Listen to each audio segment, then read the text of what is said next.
Olá, meu nome é Fernando Fernandes, sou médico psiquiatra e palestrante e nesse vídeo aqui eu vou expor para vocês de forma sumária, bem objetiva e direto ao ponto, todos os tratamentos possíveis para a depressão. E esse é um vídeo bastante bem-vindo, porque dificilmente você vai encontrar todas essas informações reunidas em um único lugar ou em um único vídeo. Então vamos lá. Em primeiro lugar, o tratamento medicamentoso. Obviamente, quando se fala de tratamento medicamentoso para depressão, a primeira categoria de medicações que a gente pensa são os antidepressivos, mas os antidepressivos são uma categoria bastante heterogênea. No mercado brasileiro existem aproximadamente 30 medicações antidepressivas de diferentes classes com diferentes mecanismos de ação. E, obviamente, eles vão ter perfil de eficácia, tolerabilidade e efeitos colaterais diferentes. Então, é preciso um bom médico psiquiatra com experiência para indicar para você o antidepressivo melhor para o seu subtipo clínico, de acordo não só com os sintomas que você está apresentando no momento, mas com a história de vida que você tem, o teu perfil de comorbidades clínicas, psiquiátricas, tolerabilidade e assim por diante. Mas os antidepressivos não são a única classe de medicação usada na depressão. Outras classes de medicações psiquiátricas podem ser usadas também, como por exemplo os antipsicóticos. Quando a gente fala antipsicótico, dá a impressão que é uma medicação usada apenas nos transtornos psicóticos. Mas guarda essa regra, as medicações em psiquiatria elas não são específicas. Então os antipsicóticos podem ser usados em diferentes contextos, além dos transtornos psicóticos, inclusive na depressão. E olha, na depressão, depois dos antidepressivos, são os antipsicóticos as medicações mais usadas em associação com os antidepressivos para o tratamento da depressão, quando o antidepressivo não funciona sozinho. E existe até um antipsicótico que pode ser usado no que a gente chama de monoterapia, ao invés do antidepressivo no tratamento da depressão. Existem pelo menos meia dúzia de antipsicóticos que podem ser usados, principalmente no tratamento adjuvante. Outra medicação, essa é a medicação mais antiga que foi estudada em associação com os antidepressivos para ajudar na depressão, que é o lítio, tipicamente usado no transtorno bipolar, mas lembra do conceito que eu falei em instantes, as medicações não são específicas. Então o lítio ele pode ser usado no transtorno bipolar ou também potencializando o efeito antidepressivo na depressão. Existe até mesmo um hormônio que também pode ser usado no tratamento da depressão, no caso o hormônio tireoidiano. Mesmo em pacientes que têm a tireoide funcionando perfeitamente, uma suplementação do hormônio tireoidiano pode ser benéfico na depressão. E também o uso dos estimulantes, que são medicações que são usadas principalmente no déficit de atenção e alguns distúrbios do sono também podem ser usadas de forma adjuvante na depressão. Então, como você vê, o arsenal terapêutico medicamentoso na depressão é muito grande, para muito além dos antidepressivos. E eu vou contar uma coisa para vocês. Eu trabalho num grupo especializado lá na USP em depressão e transtorno bipolar já há 15 anos e nos últimos 10 anos eu coordeno um ambulatório de tratamento em depressão. E eu vejo muitos pacientes chegando lá completamente desesperançados porque falam que nenhum tratamento funciona com eles. E eles não chegaram muitas vezes nem perto de usar metade do arsenal terapêutico medicamentoso para a depressão. Então, muitos dos casos ditos de depressão resistente, na verdade, são depressões pseudo-resistentes, nas quais não foi usada nem metade do arsenal terapêutico medicamentoso possível na depressão. Muito bem, o tratamento medicamentoso ele é muito importante na depressão, mas ele é parte do tratamento para a depressão. Vamos ver agora a segunda modalidade de tratamento, que é a psicoterapia. E aqui eu vou citar as técnicas ou modalidades de psicoterapia para as quais existe comprovação de eficácia no tratamento da depressão, aquelas que foram submetidas a ensaios clínicos, mostrando que existe benefício para o tratamento da depressão. Olha, e eu não quero dizer que as modalidades que eu não citar não podem ajudar. Claro que pode ajudar. Até porque psicoterapia serve para muito mais coisa além do tratamento para depressão ou qualquer outro transtorno. Então, aquelas que eu vou citar aqui são aquelas para as quais há comprovação de eficácia e, portanto, estão nas diretrizes de tratamento.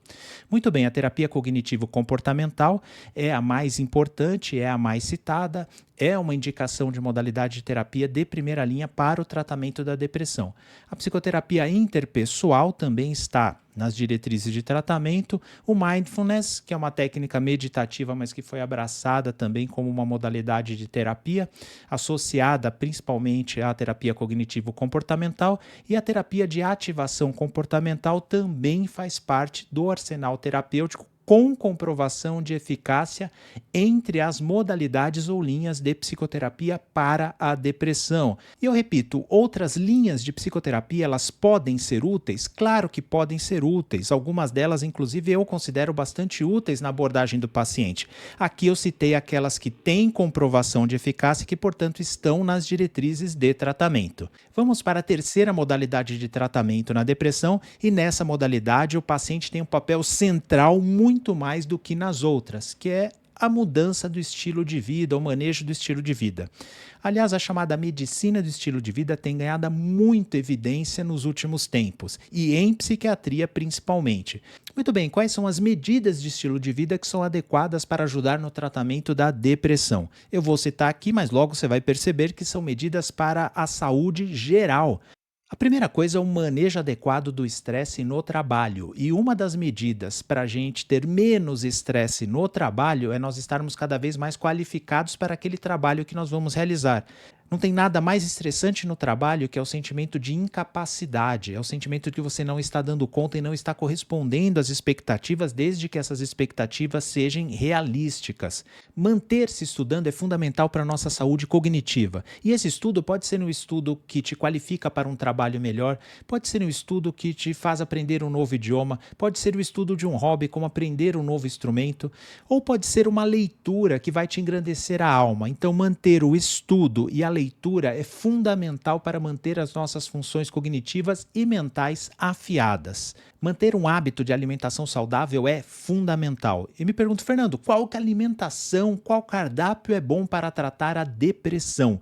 Não existe isso. A alimentação que vai ajudar no tratamento da depressão é a mesma que vai te trazer uma saúde de maneira geral. Uma alimentação rica em fibras, vegetais folhosos, frutas, legumes, verduras, carnes e proteínas de boa qualidade, evitar açúcar em excesso, evitar gordura saturada, dar preferência para óleos de boa qualidade, como óleos de azeite de oliva, por exemplo. É uma alimentação balanceada que vai te fazer bem, tanto para a depressão quanto para a saúde geral. Fernando, mas tem algum suplemento alimentar que pode ajudar? Eu já falo sobre isso, me aguarda que eu já vou falar sobre os suplementos que são indicados na depressão.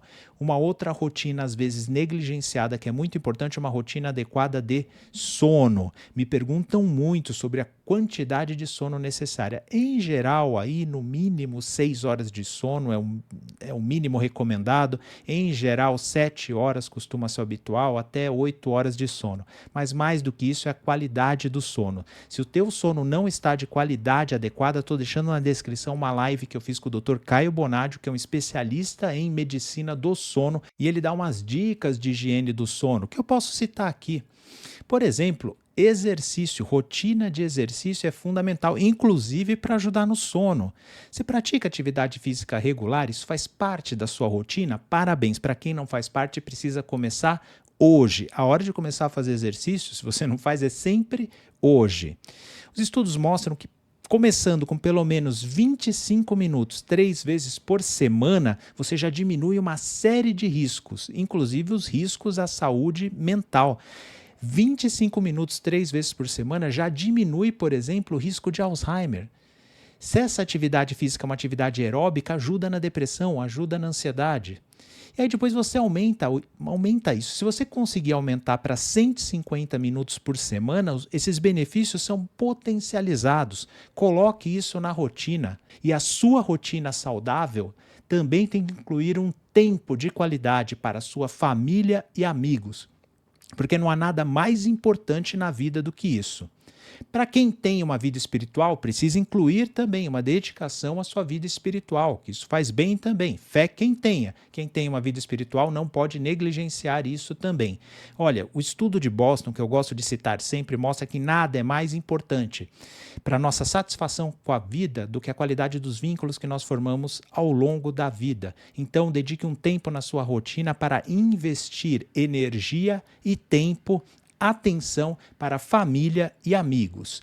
Tudo isso é muito difícil de contemplar numa rotina, né? Eu aposto que a maioria das pessoas que estão me vendo nesse momento aqui não contemplam tudo isso na sua rotina, inclusive eu. Então fica um alerta aqui, aliás, eu até peço, escreve um comentário aqui de quais desses itens aí você está esquecendo de colocar na sua rotina saudável. E eu ainda vou falar de suplementos, tratamentos naturais e neuromodulação. Mas antes, olha só, se você não é inscrito no canal, já se inscreve, porque aqui a gente só fala coisa boa. Saúde emocional, bem-estar, comportamento e autoaperfeiçoamento. É muito fácil se inscrever, não leva 3 segundos. Clica no like, se inscreve, clica no sino. E para me seguir em todas as redes é muito fácil, é sempre Psiquiatra Fernando Fernandes. Se não quiser perder nenhum conteúdo meu, tem grupos na descrição. E quem participa sabe, nos grupos ninguém fica flodando o grupo não, é só conteúdos de qualidade que caem lá no grupo para você aproveitar. E agora eu vou falar de esse aqui gera bastante controvérsia. Quais suplementos estão indicados no tratamento da depressão? E vale destacar aqui uma coisa que é muito automática na minha cabeça, mas que vale eu pontuar: nada do que eu estou falando aqui é opinião própria. Tudo que eu estou falando aqui vem das diretrizes de tratamento. Por exemplo, os suplementos que eu vou citar aqui são aqueles que estão descritos nas diretrizes canadenses, que são aquelas mais citadas quando nós falamos de transtorno de humor, depressão e transtorno bipolar. E quais são os suplementos que têm alguma evidência de eficácia que podem ajudar no tratamento da depressão? O primeiro deles é o ômega 3. O segundo deles é a S-adenosilmetionina, o DHEA, o ácido fólico. Tem um que é muito famoso, muita gente cita, mas que não é recomendado, que é o triptofano. Eu faço questão até de citar algo como não recomendado, por quê? Porque muita gente pergunta sobre ele. Como eu sei que tem muita gente que pergunta, eu já estou citando aqui. Esses suplementos, eles podem substituir as medicações antidepressivas, a terapia? De jeito nenhum. Eu faço até questão de destacar para vocês. Todos esses suplementos, eles são adjuvantes de segunda ou terceira linha no tratamento da depressão. Então, que isso fique muito claro. O seu médico pode te recomendar esses suplementos em associação com as medicações antidepressivas, em associação com a psicoterapia, mas não como uma terapia substitutiva, porque são indicações de segunda ou terceira linha. E lembra que eu falei da alimentação balanceada? Quanto mais balanceada e adequada for a sua dieta, menos haverá necessidade de suplementos. E agora eu vou falar de uma modalidade de tratamento que gera bastante controvérsia, gera bastante informação errada na internet e, inclusive, bastante charlatanismo, que são os fitoterápicos. Será que existe algum fitoterápico que tem indicação de eficácia na depressão? Vamos ver já. Isso gera bastante confusão. Inclusive, dias atrás, um jornalista do Estadão me procurou falando: Fernando, tem um vídeo circulando na internet que o cara fala que banana verde é o melhor tratamento do mundo para depressão. Você me ajuda a desmascará-lo? Vamos lá, eu te ajudo então. E a gente fez uma matéria desmascarando isso, e aí foi checada como falsa essa notícia ou essa informação, que banana verde trata depressão. E curiosamente, esse cara ele falava assim, que banana verde é rica em triptofano, por isso trataria a depressão. E a verdade é que nem o triptofano isolado é um tratamento para a depressão. Então vamos ver, o que há de fitoterápicos que podem ajudar no tratamento da depressão? São dois, a erva de São João, como é conhecido no Brasil, né, o Hipericum perfuratum, e o Crocus sativus. Ambas, na depressão moderada grave, podem ser usadas, mas são respectivamente de segunda ou terceira linha. Então vale o que eu falei para os suplementos, não substituem os outros tratamentos principais para a depressão, mas podem ser principalmente adjuvantes. Vamos falar agora de algumas terapias físicas com comprovação de eficácia. A fototerapia, essa aqui é bastante curiosa, no Brasil ele não tem muita fama esse tratamento, né? Não tem muito apelo, mas onde que ele é bastante usado? Nos países nórdicos, lá do norte da Europa, onde principalmente no inverno a exposição solar ela é muito pequena e muito curta ao longo do dia. E aí o que acontece? Na verdade, é uma luminária que tem a faixa de frequência do espectro solar e que substitui a falta de exposição solar para alguns pacientes. O exercício físico altamente indicado, já coloquei lá na nossa rotina saudável, né? Tem que constar o exercício físico e o exercício físico ele tem comprovação de eficácia na depressão. Teve um estudo do nosso grupo que mostrou que os pacientes que faziam atividade física necessitavam de doses menores do remédio para melhorar da depressão. A yoga tem comprovação de eficácia, é uma técnica física e meditativa bastante indicada, então recomendo fortemente para quem gosta, obviamente. Tem uma pouco conhecida no Brasil que é a privação de sono, realmente ela é de terceira linha, e é principalmente usada naquelas pessoas que têm uma sonolência excessiva na depressão. Acaba sendo um tanto quanto inviável na maioria das vezes. E uma técnica que muita gente me pergunta, que não tem comprovação de eficácia, é a acupuntura. Quando se fala da depressão, não tem comprovação de eficácia, parece que pode melhorar um pouco a ansiedade.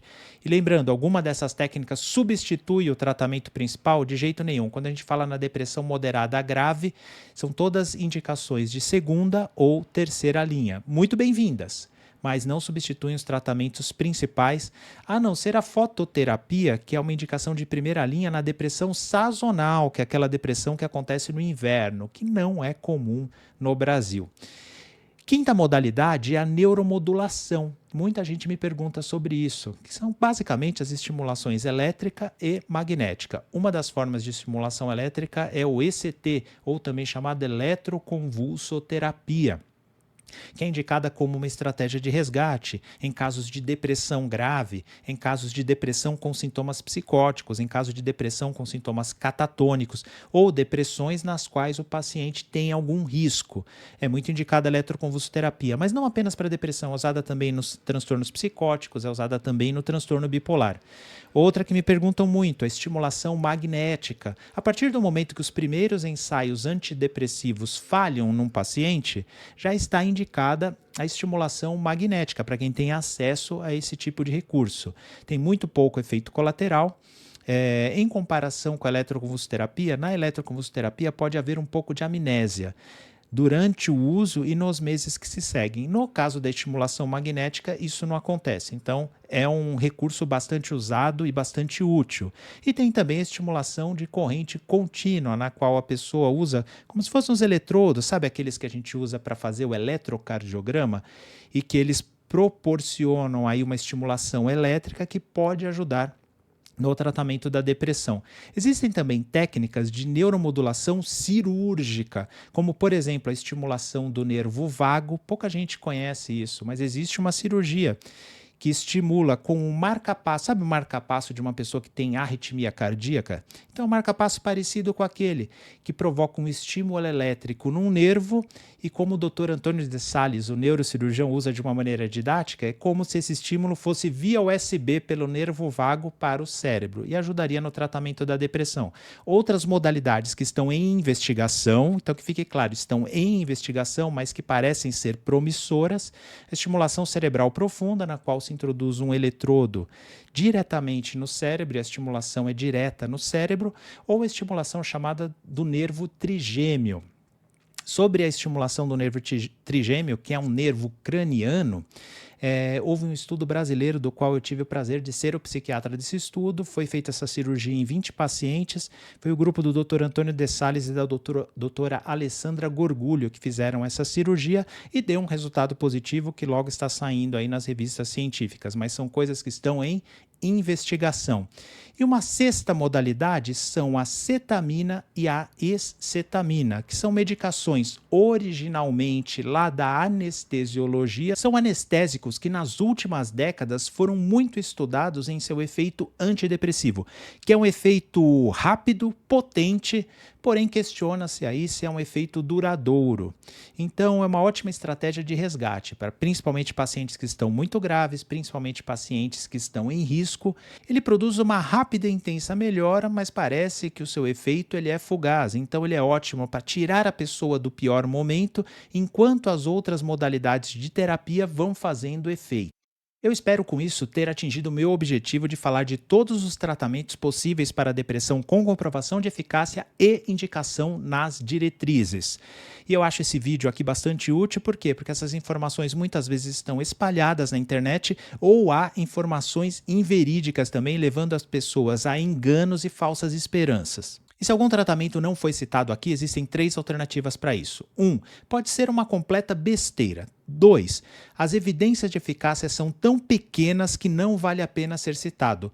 Ou 3. Talvez seja um tratamento promissor, mas ainda precisa de mais evidência de eficácia para constar nas diretrizes de tratamento. Aliás, eu queria saber de você. Você já ouviu falar algum outro tipo de tratamento? Deixa aqui embaixo. Tem alguma dúvida a respeito de algum desses que eu citei? Deixa aqui embaixo para a gente seguir com a discussão. Isso aqui é só a introdução, é só o começo. A discussão continua nos comentários. E para você que chegou até aqui, eu agradeço demais pela sua atenção. Não esquece de deixar o seu like, que isso é bastante importante para a gente. Por enquanto, eu deixo esses vídeos aqui para você continuar me assistindo. E se tem interesse na depressão, estou deixando uma playlist completa aqui do lado. Para se inscrever, se você não se inscreveu ainda, tem um botãozinho aqui no meio. Novamente, muito obrigado, fiquem com Deus e até um próximo vídeo.